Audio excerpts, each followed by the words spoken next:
This is about sex offender registry board in Massachusetts. There's 8,706, okay, registered sex offenders in Massachusetts.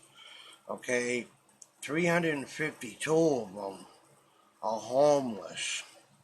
Okay, so all these people that are homeless, out there in the cold and miserable, dangerous rapists and child rapists, right? I mean, who's going to be their next victim so the sex offender registry board can have a job? You know?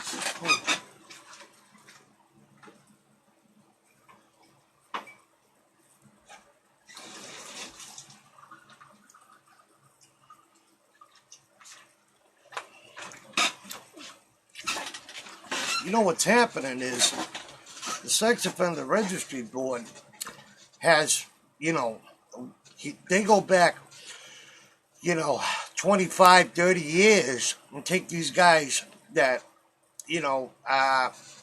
had a sex offense 35 years ago and they're making them register, right? So what they're doing is they're, creating more jobs, right?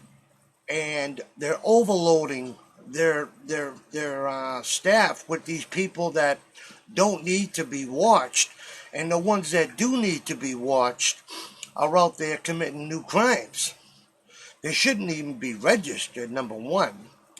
I mean, if they can prove that they're dangerous to make them register, then they can prove that they're dangerous to civilly commit them so they stay incarcerated.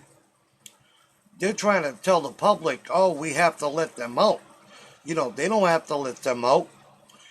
All they got to do is prove to, a court that they're dangerous and they'll be civilly committed. And then once they get inside the treatment center, once the doctors find out that they're still dangerous, then they can keep them in there for life.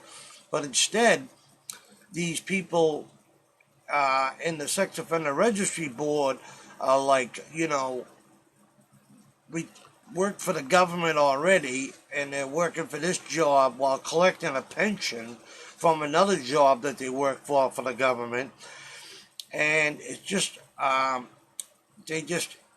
it was, the registry board was originally designed for child rapists whose sentences were ended. But the registry board just started registering anybody they wanted to. And they're supposed to prove that the person at the time that they register them is currently a danger. Okay? But they ain't even doing that, and they're getting away with it, So they're overloaded. They're backed up. They sit back in their offices, and if someone gets raped, then they contact them and say, who are the sex offenders in that area? That's it. If they just gave the resources and the money to the police, then, they would be able to handle these, rapists getting out of prison and, do a better job.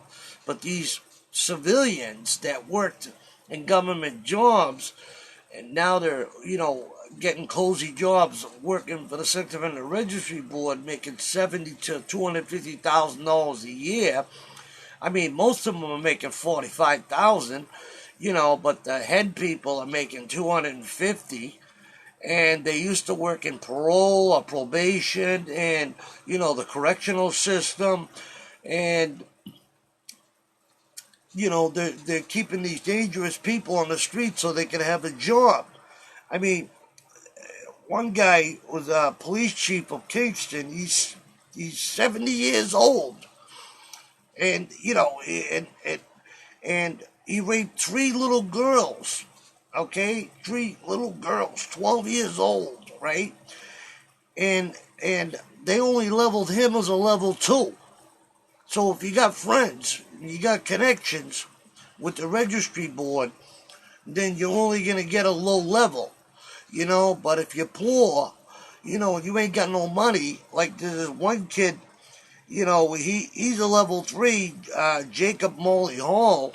He exposes himself. If you look at his picture, he looks, mentally ill, of course. I mean, but he's a level 3, exposing himself. This police chief, he's, raped little girls, and the registry board only makes him a level 2.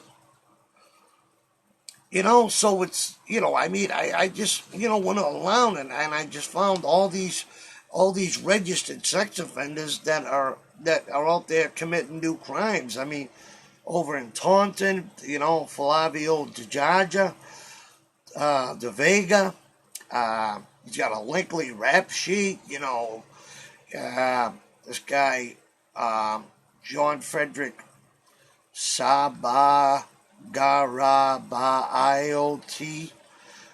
over in Forrester County, child rapist, Kevin Curlew of Salem, who said I should never be around children, raped a 9-year-old and 8 other boys, and so they register them, and they tell them, you call me once a year, just so they can have a cozy job, instead of just, turning it over to the police who've been doing this for 100 years, Yeah, I watch old movies, back in, old 50s, and, I've heard the police say, get me a list of all the sex offenders in this area. But supposedly, they've only know who the sex offenders are since 1996, since this registry board, was put into effect. And, I mean, 8,700 dangerous sex offenders running around. That means that 8,700 victims are out there in the street so they can have a job at the sex offender registry board.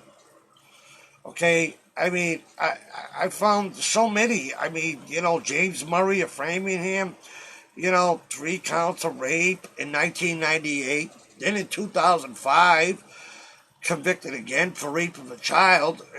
And they tell him, you got to register, call me once a year. What? Why are they even out in the street? Why are they even alive? I mean, anybody who gets convicted, for raping a child should either, go to the death penalty, or be put in a treatment prison for the rest of his life, indefinite. Why are they giving some people 30-year indefinite sentence, but they're trying to say we can only give this guy 10 years? What do you mean you can only give him 10 years? Change the laws, you can only give them 10 years. It's 10 years for a stolen car. They're raping children, and, I mean, you got a 65-year-old guy over in Hingham, Donald Gavlin. He's raping old ladies, 60-year-old ladies. I mean, these guys are already convicted before, and the Sex Offender Registry Board is making them register. It's all so they can have a job. They don't care about the victims. They don't care about the victims whatsoever. They could give to the parole board was letting out. If you look at the statistics, you go onto the DOC website, and look under the archive statistics of recidivism rate, and they tell you if you know how to research, on which crimes and how much of recidivism rates are, and you can find out, how many people were in for 20 years for, raping children, rape charges, and the parole board let them out after 3 years. And they didn't have to. There's no entitlement to parole whatsoever Nobody has a right to parole at all. Does not. If they don't like the color of your shirt, they can deny your parole. You have a right to a hearing. That's it. Just a hearing. They don't have to give you the parole, but okay. So parole board is letting all these rapists out. Now they're letting them out so that the sex offender registry board can have a job. If there's 8,700 sex offenders registered in Massachusetts, then you got to figure there's 8 times that amount, employers, and most of them are making $45,000 a year, taxpayers' money. Plus, they get company cars, paid holidays, sick leaves. I mean, they got cozy little offices that are all secured. Like they're a bank. And they're protecting themselves from the sex offenders that they're registering, but they're telling the public it's okay to let them out in the street. But meanwhile, they're behind, steel doors in their offices. You can't even get in there. So I mean, these people are using these dangerous human beings to make a living, to be employed off of. It's sick. It's sick. This government is sick. I mean, it's crazy. And I just want people to know what's going on in Massachusetts. Sex Offender Registry Board, the police should be handling these people. Police know how to deal with criminals. Some of them shouldn't even be getting let out. They should be just killed or committed, for the rest of their lives. I mean, it's crazy. These people, and they're not putting them in your neighborhood. There's only like 4 in the two homeless people in the rich neighborhoods, that are sex offenders. But, in Massachusetts, there's 352. But, in the rich neighborhoods, I mean, they're not in the rich neighborhoods, let's put it that way. There's 352 in Massachusetts, but they're not in the rich neighborhoods. They're in the poor neighborhoods. So all the poor children are getting raped, and all the poor women are getting raped and murdered, And these sex offenders, they're the ones that haven't gotten caught. They said there's 1,693 that they don't know where they are. Okay? They register them, but they don't know where they are. So, I mean, somebody's got to stop this. I mean, these people are making a living off of these dangerous, criminals, and they're sitting back in a nice cozy job while people's children are getting raped and murdered and tortured and who knows what else. I mean, sold, for sex slavery and everything else. And the police, their hands are tied.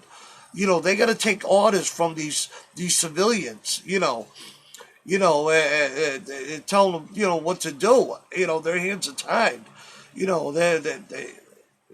They don't even probably bother watching them because it's not their job now. It's been given to these civilians, these people who sit back in their cozy offices with armored doors, so their safe sex offenders can't get into them, and the police, their hands are tied.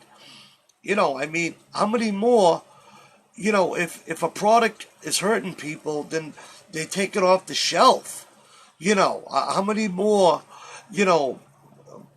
kids and women have to be raped and murdered? Billy Kowalski, I mean, level 3, I mean, he was raping a girl and didn't want to get caught, so he murdered her. Her daughter comes in, so he murders the daughter too, to get rid of the witnesses. He got caught anyways in Woolman, back in 2003. I mean, how many more of these, sold these sex offender registry boards so these people they even have attorneys. Okay, they're even paying for attorneys. $250 an hour to work on cases, whatever it is. I mean, this is a big operation. They're all sitting back in a cozy office, and their product is running around the street, hurting women and children. I mean, it's doing away with them is gonna help society. Help. They're supposed to be the Office of Public Safety and Security, but they're taking a dangerous, person that's been arrested 20 times. Somehow he got out of jail, and they're telling him, "You're a dangerous human being. You hurt women. You hurt children. You're dangerous. We're making you the highest level there is. Okay, now you call us once a year." That's what they're doing, so they can make $45 to $250,000 a year. And the police, their hands are tied. They're not allowed. They're not allowed to interfere with that because it's a separate office. They can't do nothing. They can't do nothing until the rapist or the child molester, strikes again. And then they can only go and investigate the crime. And when somebody is raped in a neighborhood, they call up sex offender registry board, and say, how many people you got registered in this neighborhood? Woo! I mean, the police knew all that, 100 years ago. That don't solve any crimes. I mean, fingerprints, police investigation, police work, solves the crimes. I mean, what are they knocking on the door? Hey, did you rape anybody last night? No, it wasn't me. Okay, all right. Well, we got your name from the registry board, so we just figured if we come by and ask if it was you. Well, what can they do? Police still got to do all the work and all the investigation work. So taxpayers are paying, over $30,000, $40,000. No, I'm sorry, over $500,000 or maybe $1 million a year to have an office where sex offenders can register in each, district, or whatever, how they do it. I mean, if one lady makes $250,000 a year, the hearing examiner, then, I mean, you're talking vehicles, office, rent, heat, electric, computers. I mean, it's crazy. I mean, but their buddy, chief of police, who molested children, okay, and he was a police officer, okay, and he only gets level 2, okay, but, the mentally ill peeping Tom weirdo, he gets level 3, okay. So with level 3, they're posted all over the place. Level 2, you have to write them and ask them about, to get the information. But level 3 is posted all over the place. So there's no sense in, the SJC is trying to correct this problem, telling them that, the Sex Offender Registry Board is registering everybody. It's like they're so backed up. It's like, they're useless, give the money to the police, with trade, and, give the equipment to the police, because this system isn't working. It's not working. How many more people have to be, raped, tortured, murdered by these people that shouldn't even be out of prison? But now they're letting them out because they want to give their buddies jobs. That's what they're doing. It's like, I'm giving you a cold so that my friend, the doctor, could get some work. I mean, if you have a dog and you know it's dangerous, you put it on the yard, and the dog digs a hole under the fence and gets out and bites someone, then you're still liable. You still got to compensate that person for their injuries and, maybe have the dog put down. But if you just let the dog go out the door, I mean, it's like you're committing murder. I mean, these sex offender registry boards are joint ventures to all the rapes and all the murders that these registered sex offenders have done. They're joint ventures because they're calling them dangerous. They're determining them to be dangerous. They're having a board and they're looking at all this person's information and they're saying, you're going to rape again. You're going to hurt somebody again. And instead of putting them in prison, they're saying, but we need the job, so call us once a year.